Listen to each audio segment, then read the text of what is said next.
Hi, this is Dr. Karen Wilson Starks, your host for The Voice of Leadership, the show for business executives and global corporations who appreciate a biblical perspective on life and leadership.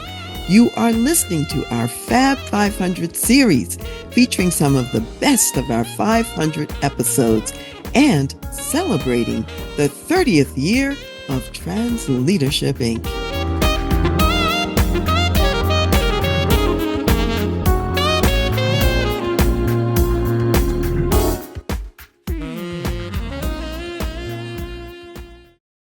Do you ever wonder why people follow dictators, even when those dictators are bad actors, like the Hitlers of the world? Or what important role democracy has in business and government? How can wisdom help you to transform your life, navigate around landmines, and lead a successful life? Today's return guest, Jeff Rasley, has some important insights on these and other subjects. Jeff Rasley is the author of 14 books and over 80 articles published in academic and mainstream periodicals, including Newsweek, Chicago Magazine, ABA Journal, Family Law Review, and Friends Journal. He has appeared as a featured guest on over 150 radio and podcast programs. Jeff is the president of the Basa Village Foundation, secretary of the Scientech Foundation, board member of the Indianapolis Peace and Justice Center, a trustee of Earlham College, and co-founder of the Jeff and Alicia Rasley Internship Program for the ACLU of Indiana. Jeff is a graduate of the University of Chicago, BA magna cum laude, Phi Beta Kappa, all academic, all-state football team, and letter winner in swimming and football. Indiana University School of Law, JD cum laude, Moot Court and Indiana Law Review, Christian Theological Seminary, Masters of Divinity, magna cum laude, co-valedictorian, and faculty award scholar. He has been admitted to the Indiana U.S. District Court and U.S. Supreme Court bars. Jeff, welcome back to the Voice of Leadership and to Dr. Karen Speaks Leadership. Thank you, Dr. Karen. Good to be with you again.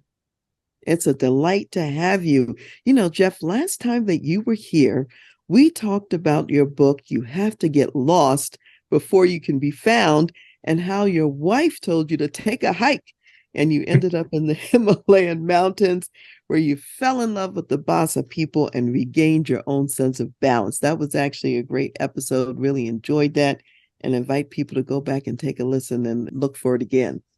Well, it was fun to talk with you then, and it'll be fun to talk with you again today. Thank you so much, Jeff.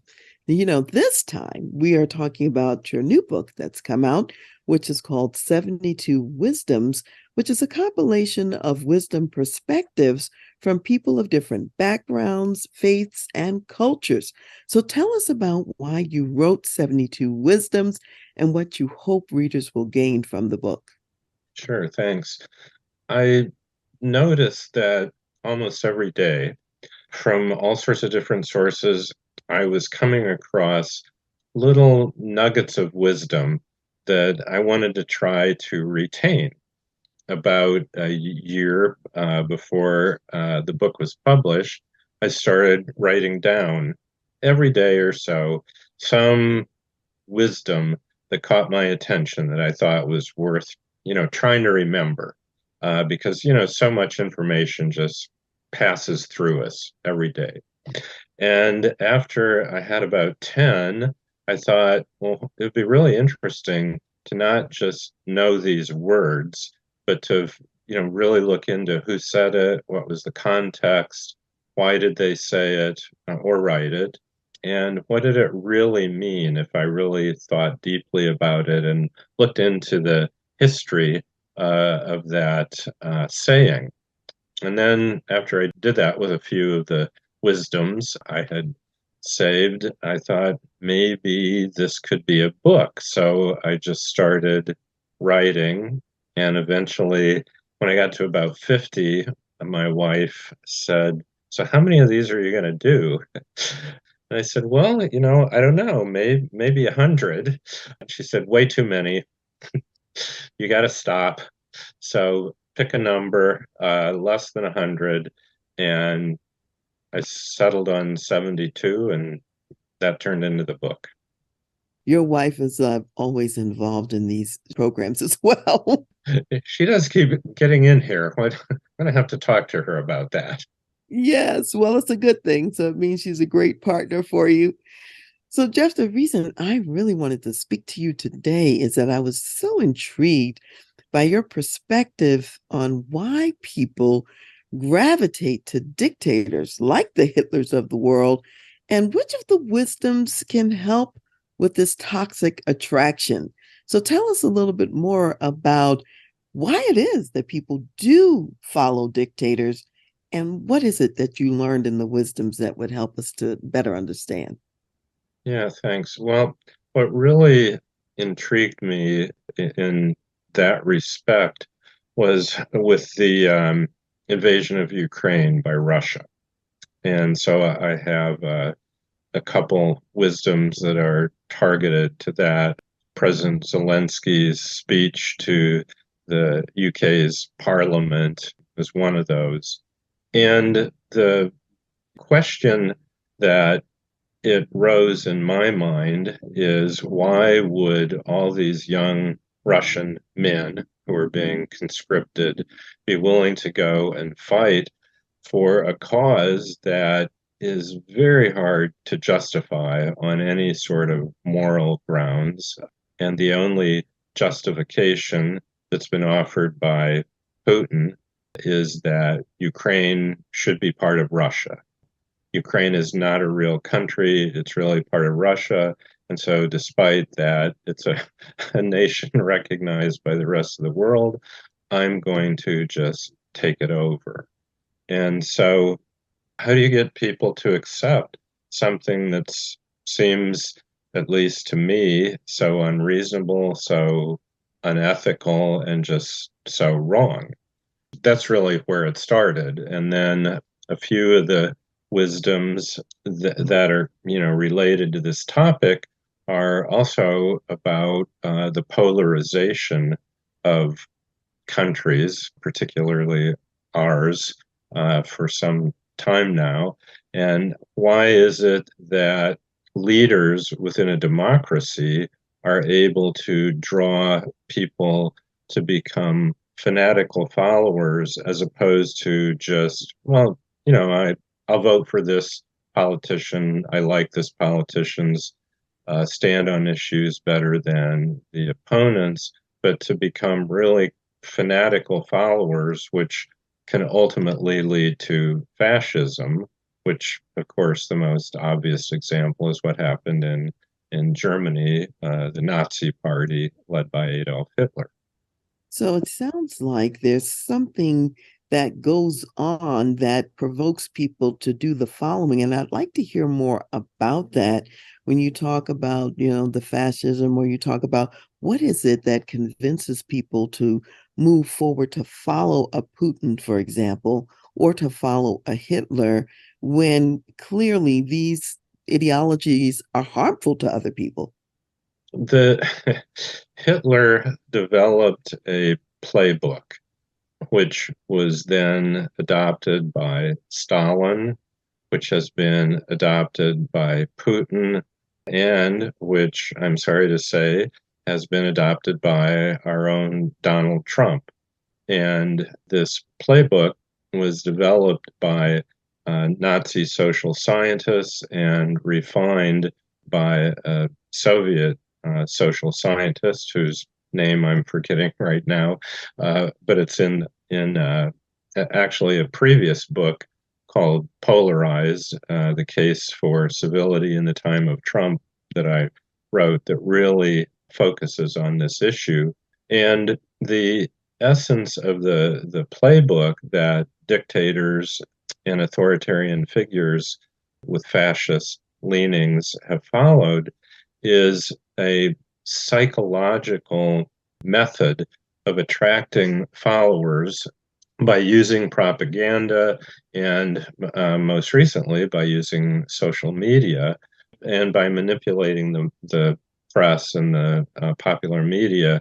And essential technique is to push the buttons of anger, resentment, contempt, so that all of the sort of innate prejudices that, all of us have to some extent, to current young people will say other, we other people, so that the people who would normally perhaps be on the other side on a political issue or in a different political party become the enemy. And they become the enemy or the other by manipulation to really bring out the prejudices that people have, which can be, across the board. They can be racial, they can be ethnic, they can be ideological, they can be religious. Any way that there are recognizable differences among a population, the technique of the dictator, the fascist, the Marxist that employs this method is to find those buttons to push and then to push them, through speeches, through manipulation of the press, through manipulation of social media. And so you get people roused up, angry, resentful, and contemptuous of the other, and you wrap that into a message that puts you, the dictator, the great leader, as someone leading this charge against the foe, but bringing together your group of followers. So it sounds like there's a lot going on at the emotional level in terms of riling up the emotions, and then the different platforms are being hijacked for the purpose of a specific set of messages that are crafted. And what I see as maybe a piece of it is that the full information about an issue or a people or anything is not disclosed. Rather, people are getting maybe a partial message that, in essence, is untrue because it doesn't tell the whole story. And so people then are responding to the half truth. And that's where we get the emotional response to it, is what I'm hearing you say. Yeah, that's right. It is emotion based. There's a use of the rational mind in the sense that a message will be articulated, which you can, look at as a rational statement. One of the popular statements of the Nazis was that the Versailles Treaty after World War One was unfair to Germany. It reduced Germany's industrial and military capacity, and so the motherland had been trod upon, disrespected in more local or more popular lingo, current lingo. There's clearly a rational basis for that in the sense that the treaty, the surrender after World War One by Germany was conditioned on some very harsh conditions. That Germany had to pay the Allies a lot of money in reparations, and it lost territory that it had gained in the war, and so forth. And so, there is this truth that is a statement that makes sense on a rational level, but then it's manipulated by taking what could be considered an accurate statement and moving away from just an intellectual, discussion of that as to whether that's true, whether and what we should do about it, to moving into that very emotional level of we have been wronged by this. We have anger, we have resentment, And then we have contempt for those on the other side, those that are not with us, those that have not suffered in the same way that we have. So, in one sense, one of the things we could say is that just because something is rational doesn't mean that it's true, first of all. And even if there's a partial truth in there, doesn't mean there's a full truth in there. And so, in this heightened state where the rational statement is made, and then the people are riled up at an emotional level, as a psychologist, of course, I know that we're not always thinking at our best when we're coming from the emotional standpoint alone from the cognitive and analytical and rational part of ourselves. So then it's easy to insert in perhaps what is more of a lie to the second half of that, that the people also believe is true. So the emotions are the bridge between the first rational statement to the second rational statement, which is really out the window in a sense. Yeah, learning, we have a base of knowledge, and then we build on that base of knowledge by metaphor, analogy, additional information. And so that learning, takes us from one understanding that is rational, that, is provable, that makes sense, logical, whatever, to another one, and then another and another. And so instead of following that trajectory, the propagandist, the fascist, will instead go in the other direction, in the sense of taking a statement or an understanding that could be built on to create a greater, higher level of understanding down into that, more primordial, primitive level of emotion, which, triggers our amygdala into the fight or flight response. So that when we're working at that sort of base brain level, the primitive aspect of our intellect, instead of seeking understanding, we're now operating on fear or anger. And so again, when someone is working at that level, that's when they're easy to manipulate, because the instinct is to fight or flight. And so if you're trying to motivate people into this movement of follow me, you use that level of the primitive brainstem to, fight. And I'm going to lead you in the fight. Another aspect is that these kind of movements are most successful during troubled times, during economic disruption, recession, depression, or just when there's a social upheaval. Because, when society is stressed and there's upheaval and people are unhappy with the state of affairs in their community, they look to a leader, who's going to lead us out of this mess. And so the strong man or strong woman who steps up and is able to connect with that sort of primitive fight or flight instinct is the person that will gain those followers. And so if most recently, you look at the language that Donald Trump uses, and again, he's just using the same playbook that was developed by the Nazis. He always uses terms that indicate strength and courage, the biggest, the best, the strongest, the greatest, even we'll say the most beautiful. All of these terms are extremes. And that's because, people who are upset, who feel like the country is chaotic, that the world that was supposed to be a certain way is not turning out that way, at least in their lives, they want to latch on to somebody who's going to give them the biggest, the best, the strongest, the most beautiful. And so those terms are repeated over and over by the people that are crafting that movement and by the the great leader.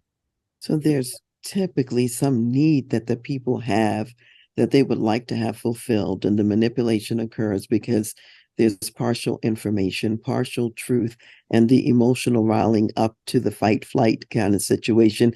And what I would add is there's also suppression of information that is true and part of the story, and you can't make a good decision without knowing that other half. So, for example, I know we did a show not too long back when we were talking about the fact that over in Ukraine, this is just one example. There was one case where a family had a country home and the Russian soldiers took over the home, and the family said, "Where are we going to live?" And ultimately, they lived in the same house together. They shared information. And what the Russian soldiers learned is that the narrative that they had been fed and that they had been told about why they were there and what the people of Ukraine wanted wasn't really true. And faced with that and this new information, they actually shifted how they viewed the scenario and apologized even for being there because now they had a broader view of what was going on. So I think suppression of information is also part of the manipulation that often happens in cases like this.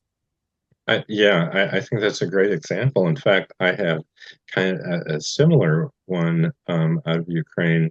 One of my former students married a Ukrainian woman who lives in the United States, but her family lives in the ethnically Russian portion of eastern Ukraine, the Donetsk area that's been in the news because it's really been fought over very heavily. Her family was initially sympathetic to the idea of breaking away from Ukraine, becoming part of Russia, because their family, ethnically, they're Russian, although their family's been in Ukraine for a number of generations. Well, after the war started and the Russian army came in and took over their village, they realized that, this effort by Russia to take over the nation of Ukraine was, not just something that was, an expression of ethnicity, but it was a violent attempt for one country to take over another. And their allegiance has shifted completely. They are now very pro-Ukrainian nationalist. And so your point of a partial truth or another truth, a related truth being suppressed, in their case, there was a truth. Oh, well, we feel ethnically Russian, but what they hadn't realized until it really happened, that to stop being Ukrainian and to be invaded and violently taken over by Russia is a very different experience than just feeling an affinity with Russia of, oh, well, we have a shared ethnicity. But there's still this nation state, Ukraine, which they now they now very much, feel the truth of that Ukraine is a nation in and of itself. So let me come back to something that you were saying about the United States. If we take the, I'll call it, I don't know, insurrection, riot, whatever word you want to use that happened on the US Capitol, how would you say something like that? How could somebody pull that off in the United States? What role would you say that Donald Trump had in that? It really depends on how far you want to go back. I mentioned this other book I wrote was actually published back in 2017, which analyzed the history of polarization in our country, going back to the Civil War and moving forward.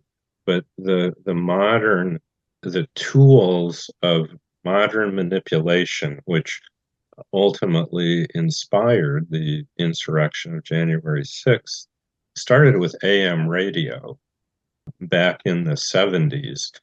Rush Limbaugh is the most well-known proponent use of AM radio to incite the emotions of anger, resentment, contempt. Cable news then has adopted some of those same techniques, and social media has been used to adopt some of those same techniques. And so we now have a population that for several decades has been exposed to the techniques of inciting us into a state of anger, resentment, contempt. And Donald Trump used those same tools.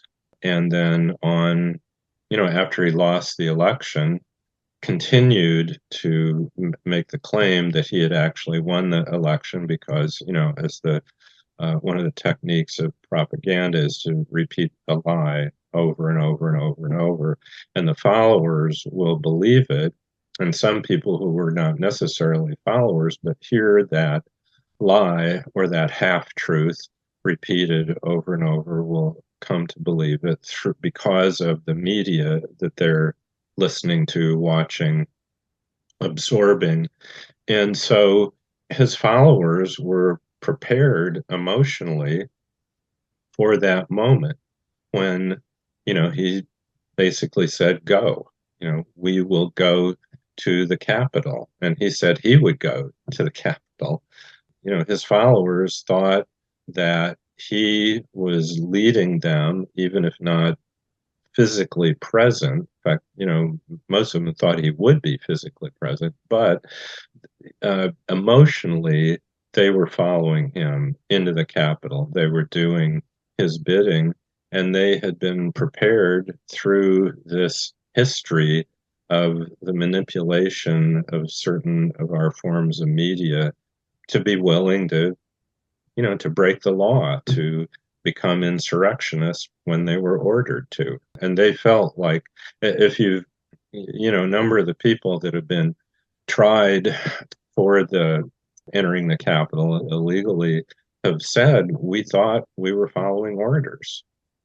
This is all quite disturbing, of course, as you can imagine that how easy it is to shift people off of, let's say, their center to another place, and often for a nefarious purpose. Let's bring it back to the corporate environment and to the business environment. Many times there are corporate leaders who also kind of like heavy-handed dictator types and may rule with the iron fist and so on and so forth. So, what's the parallel between, we've been talking about the political governments now, what's the parallel that relates to business, and what do we need to think about on the business end?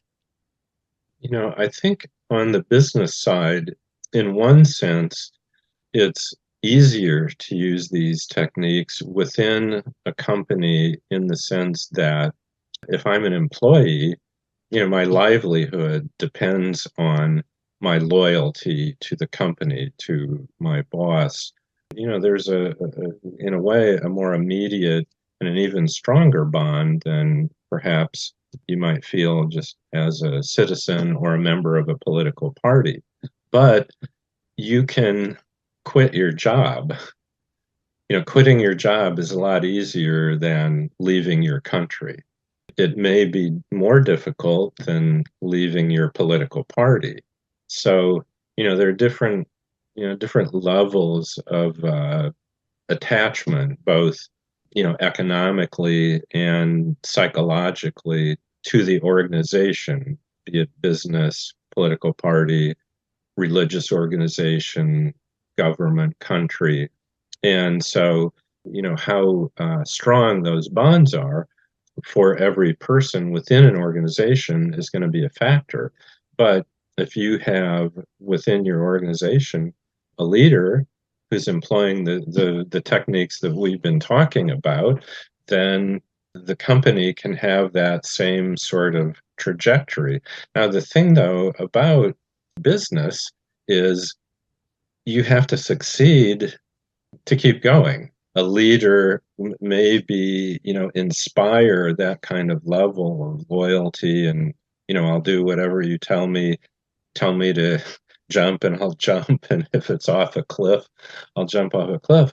But if the business falls off the cliff, well, it's over.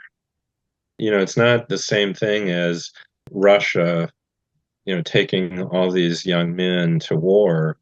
I mean, eventually a country could be defeated in a war, but the consequences are much greater than a business being driven into bankruptcy. It's sort of, in fact, I think you and I talked about this before in one of our off-air conversations, is something that's great about a capitalist economy is that, in a way, it's a much more truer democracy than a political democracy, in the sense that consumers, we vote with our dollars, we vote with what I buy. And so if a business organization is going in a direction that really is counterproductive, that, maybe it has some level of loyal following, but it's ineffective, it isn't generating sales, it will fail. So, in all of these situations, and I know that there are different levels of stakes as you've, articulately identified here, thinking of the wisdom principles, what can people do to recognize when these manipulations may be going on? What can they do to make a different choice, even in spite of them? How can they stay conscious of what may really be true versus what they may be exposed to through propaganda? Yeah, and something I think that's really sort of distressing, that's kind of underlying your question, is the effectiveness of our American educational system. Americans have rightly been proud of the fact that, for over 100 years now, we've had a public education system where everybody, by law, is entitled to an education, at least up through age 16 in most states.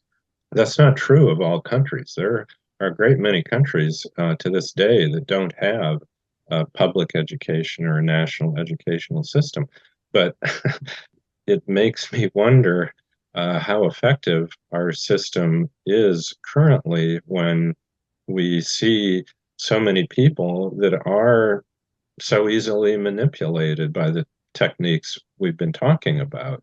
And so, coming back to your question, the number one way to insulate yourself from becoming a pawn within the kind of manipulative movement that leads to fascism, or leads to Stalinism or Maoism or Putinism or Trumpism, is to be educated, to learn how to think critically. The true education is not just acquiring information. That's certainly part of it. But the essence of real education is learning how to think.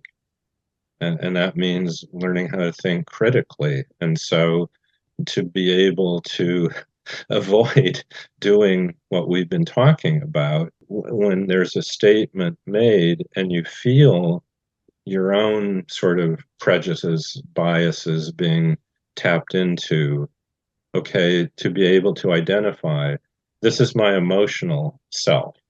I'm reacting emotionally. And that's certainly appropriate to art, poetry, literature, cinema, dance, painting, all of the beauty, to a large extent, we connect with emotionally. But when it comes to acting politically or acting as a consumer, we need to recognize when there's an emotional pull, and then decide, does that make sense? Is this bringing out the best in me? Is this bringing out, is it moving me toward to act on it? Is it moving me in the direction that I want to move in? Does it connect with my values? And so if we're educated, we will be able to recognize when we're reacting to something, and to then suppress that reaction that is simply bias, prejudice, anger, resentment, contempt, and look at it analytically and decide on the conscious, rational level, okay, what do I do with that? And maybe it's what I do with it is ignore it.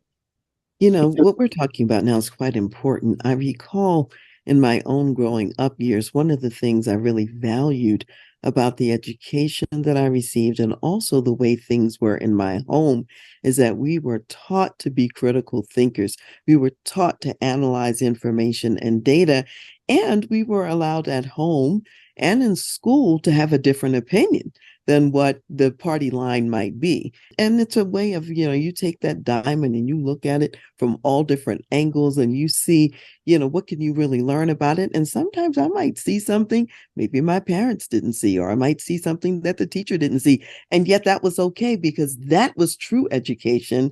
It wasn't just memorizing, I'll say, the party line on something, whether it be spiritual or just academic.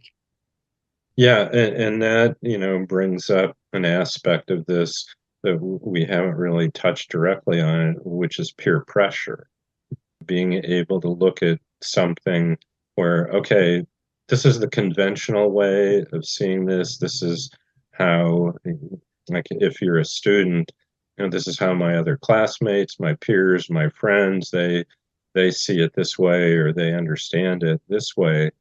But that doesn't mean it's right. That doesn't mean it's true. That doesn't mean it's ethically correct. And so to have that ability instilled in you, in which, yeah, I mean, I think it certainly starts in the family, to be able to think just because this group of people accepts this as true doesn't mean it necessarily is true. And so, yeah, thinking critically requires at times courage. It isn't just an intellectual ability, it's also the ability to sometimes, as you say, not follow the party line, that the majority is wrong.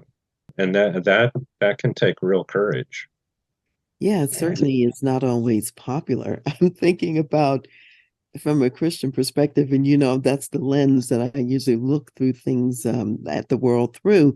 I'm thinking about what it means sometimes to be a peculiar generation. You're going to stand out and not always be following the crowd or the party line.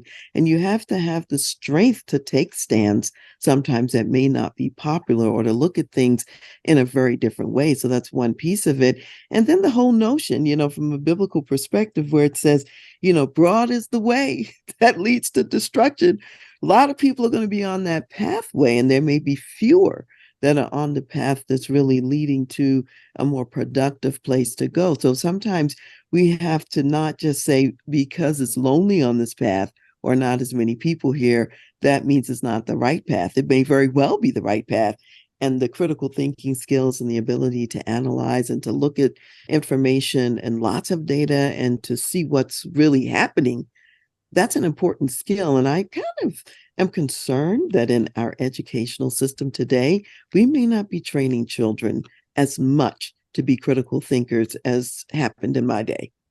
I'm concerned about it too. And from personal experience, I have taught a class at a couple local universities here in Indianapolis, Marian University and Butler University. And the last class I taught was last semester. I had not taught for a few years because I didn't teach during the pandemic. And so I had a 3 or 4 year break in teaching. And the generational divide, the second to last class I taught would have been the youngest millennials. And then this last class I taught would be the oldest Gen Zers or older Gen Zers. I really experienced a difference. Now, my own anecdotal experience of one class of 15, 18 to 22-year-olds doesn't really prove anything, but I've had other educators express a similar point of view that this class was by far the least intellectually tough, and intellectually engaged class I've taught. And their written work was by far the worst. And what's really troubling about this is it's an honors class. So these students are, at least supposedly, the best and the brightest of Butler University, which is it's a very good private university. I was both disappointed and shocked by the kind of lack of intellectual vigor that my students had. Now, part of that was we were coming right out of the pandemic. Halfway through the semester was when masks were allowed to come off. But the first half of the semester, we were masked up. And the effect of the pandemic suppressing social interaction, not being in classrooms and so forth, is one reason that they are just emotionally repressed because of what they had experienced. So I hope that that means it's temporary, but I think it's more than just temporary. So we're really uncovering what I would say are potentially some vulnerabilities in today's world that might make us, in some respects, more vulnerable to some of the kinds of issues that you're talking about, both in terms of the education system, also in terms of emotional intelligence, connectedness of people, the quality of the relationship, all of that. And then I would even contend, a spiritual component that, we're not as connected sometimes even to God and what God says, where we could have even wisdom beyond ourselves. So with that backdrop and all of that in mind, let me pose something else. Some people would even say that how we handled the pandemic is also indicative of these very principles you've been bringing up, these problematic things of the narrative and the, riling up people emotionally and so on and so forth. So as you think about that, we've already talked about how important it is for people to have critical thinking skills and to have true education. What else is important as the response and antidote, and apply it a little bit to even this pandemic handling? Yeah, we know a lot more now than we did when the virus first broke out and was turning into a pandemic. So it's, I think in a way, it's easy to do some Monday quarterbacking, but doing that, I think some, really critical mistakes were made where the country in a way, had an opportunity to be brought together by a national challenge. Instead, it was divided. I think to some extent, I mean, I'm sorry to say this, I think the Trump administration did that intentionally, that took on a kind of oppositional attitude in some respects towards the pandemic. But, looking back at it, it seems to me very clear that the mandates to shut down businesses was a mistake, and we can really see that in China now. China, had the fastest growing of the major economies and has now slowed down its rate of slowdown, greater than the countries that either were only temporarily shut down or didn't really shut down. A mask mandate, did that make sense in the cities that did that? I think that's still debatable. There is evidence that masks are, to a certain extent, effective in slowing the spread of the disease. But something that I think was really lost in the whole approach, the government approach to this, is trying to recognize what's the balance between individual freedom and choice, which is a fundamental American value, versus the government's responsibility to promote public safety. And instead of having really figured out what that balance should be, we just sort of, you know, threw ourselves in one direction and then the other. And it just, I think our country in particular, which you can see by the death rate, that, we were one of the worst, had, one of the highest levels of mortality, that, we really didn't figure that out very well. And it's a shame because the science in this country is the best in the world. We should have been at least one of the best in the world in terms of finding what that balance was. And I think we did a very poor job of it. Well, one of the things that I would say and that I actually like about Monday back quarterbacking is that you can learn lessons for going forward. And when I think about it, one of the lessons to learn going forward is to ask some good questions and to seek alternative pathways other than maybe the one that's being revealed. Because again, it's a matter of this information is being shared, but what information is not being shared that could also be relevant. So I think as we think about the Monday quarterback scenario, it's a learning opportunity. And those of us who are for education and for people thinking, we should promote that, sitting down, let's look at the videos of the game. What happened and what would we do differently? Yeah, for sure. And I do hope we learn, because this will not be the last pandemic, and it certainly is not going to be the last great national challenge or international challenge that we face.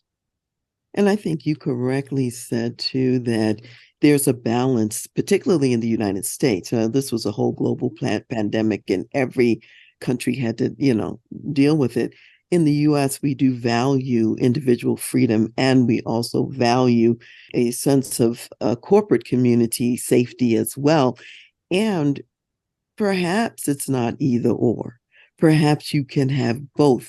And if I think back in the past, way, way in the past, some of the ways we've dealt with pandemics is more quarantining of the ill, not of the healthy. And so there may be something about that that's useful.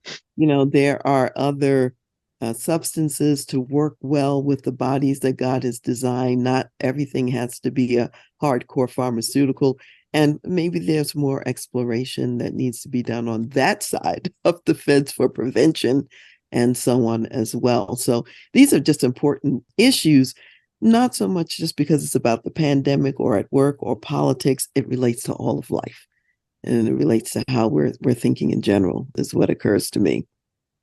Yeah, and actually, one of the themes that runs through many of the 72 Wisdoms book is finding balance in your personal life leads to a good life, to happiness.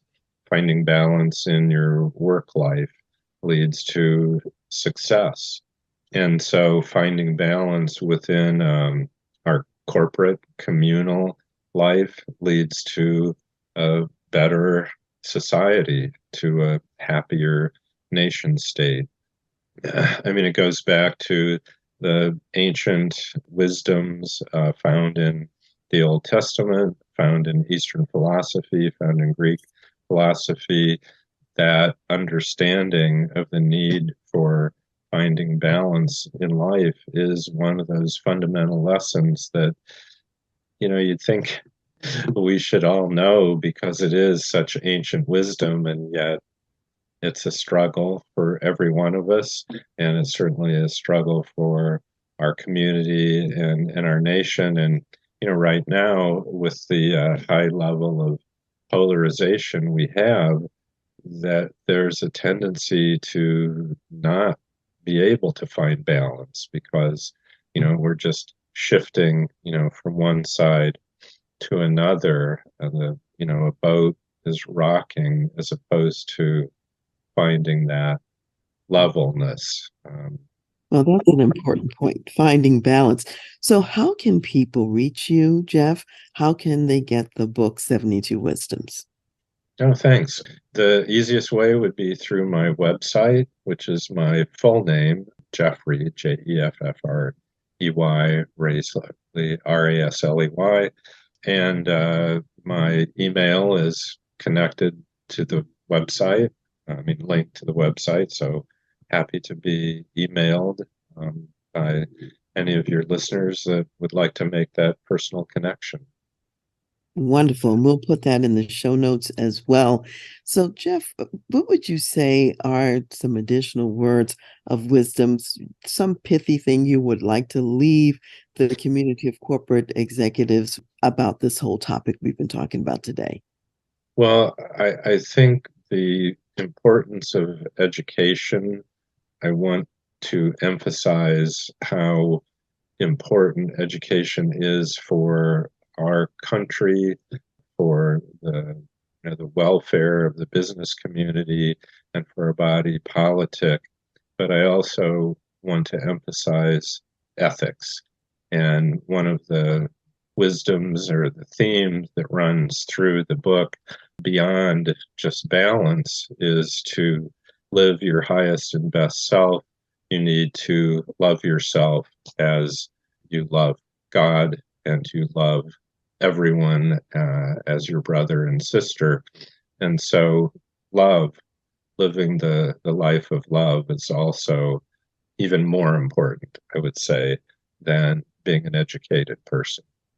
That's really very important. Yes, it starts with love because God first loved us and then we love him and we love each other when we acknowledge who God really is. So thank you so much, Jeff, for being with me today and for engaging this really difficult topic that we've been talking about, talking about the dictators of the world. So thanks again.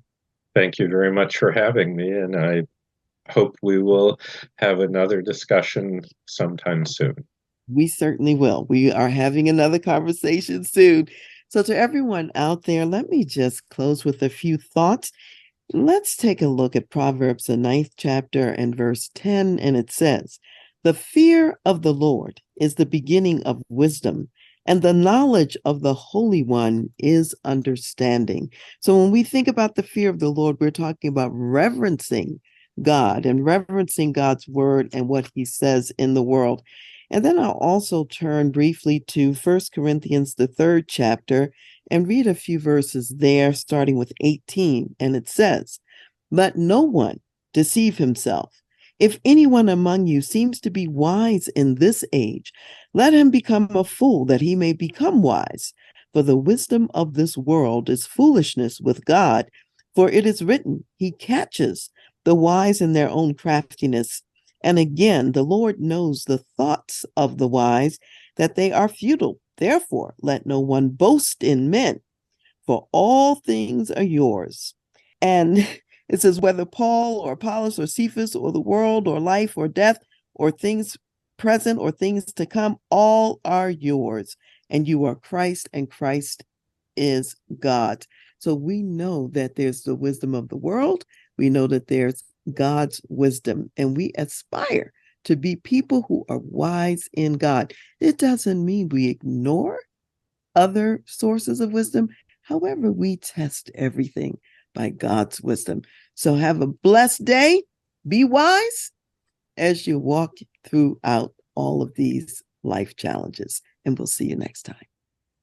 Hi, this is Dr. Karen Wilson Starks, President and CEO of Trans Leadership Incorporated.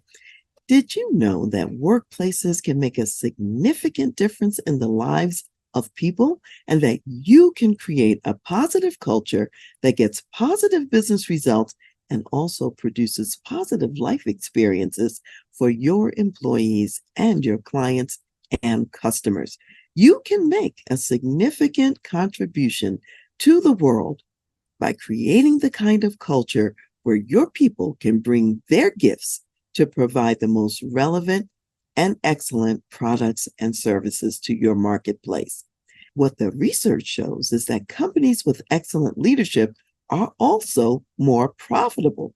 So as you flourish and as you grow in the world, you can do more for yourself as well as for others. So if this is resonating with you, and you want to create a positive, profitable, and powerful corporate culture, and you care about succession, leaving the organization in a better position than when you found it, do keep in mind that that kind of legacy is something that's intentional. And I am happy to partner with you to take your organization to the next level and create that positive leadership culture. So reach me at Dr. Karen, Karen, at transleadership.com. Thank you for listening to The Voice of Leadership with me, Dr. Karen Wilson Starks. I am also your concierge executive leadership advisor for when you need to make tough business decisions, lead change, create a positive and profitable company culture, develop an enterprise-focused executive team, or prepare for leadership transition and succession. Contact me at Dr. Karen, Karen, at transleadership.com. Also go to my website, www.transleadership.com, for more leadership resources. I want to give special thanks to Ron McMillan, gospel jazz saxophonist, National Billboard recording artist, also known as Mr. Sirius XM, for allowing us to use his gifted music on our show, and to Chad Barr of the Chad Barr Group for serving as our show producer. Thank you for joining me today, and I'll see you next time.